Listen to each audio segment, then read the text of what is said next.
A word you would have heard over the span of 2017, maybe more times than you would have liked to, is hard fork. Mostly closely associated with the Bitcoin's endless hard forks shaking up the market, many know it provides so-called free coins, but not many know the purpose and actual steps for this hard fork to take place. To start off with helping you understand, a hard fork is no different to a software update you would get on your phone or computer. It just has to go through a much longer route to activate the upgrade compared to just pressing the upgrade button. This is because it takes more than one party to make this change. So firstly, why is a hard fork needed? It can be for a multitude of reasons, such as the memory size of each block, for example 1 megabyte, is no longer sustainable as the blockchain grows in popularity and size, so it needs increasing. Or a crucial security flaw was found in the original blockchain code. Maybe the blockchain just needs some new functions like an iPhone software update. Or in the worst case, a large amount of funds may have been stolen from a wallet. Now, this doesn't necessarily mean it's always for the greater good, as it has been suspiciously coincidental that occasionally a decision to fork is made for seemingly the smallest of reasons, and in reality the miners just want the free coins that are instantly mined from this process to then dump on the market for a huge profit. So, let's say one of these situations arises. What happens now? Well, as you know from the previous lesson, the blockchain is ran and verified by miners, mostly miners running on an extremely large scale, in factory-sized locations full of graphics cards, working away at these algorithms all day. Essentially, it is these largest players that control the price of the market and how the blockchain runs. To upgrade and create a fork, these miners have to switch from mining and verifying the old blockchain to updating the mining protocol, aka the software they use to mine, and begin mining the new blockchain instead.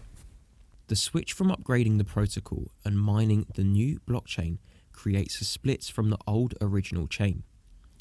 This means all transactions become invalidated if they're being performed by someone still on the old blockchain, as those still running previous protocols will be left validating the old chain.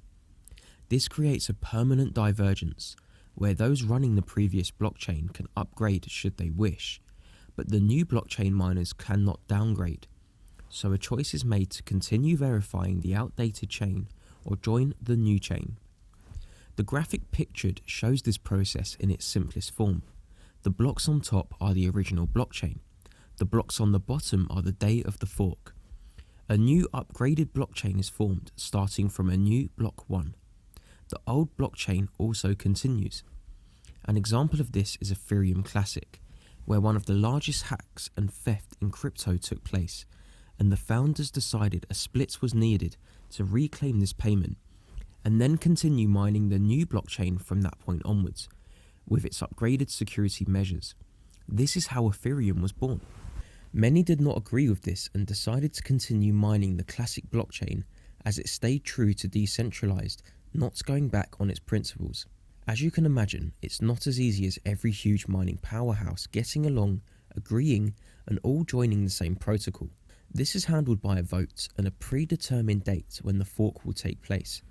The vote is public and allows us retail investors to observe this and see how many favour one chain more than the other.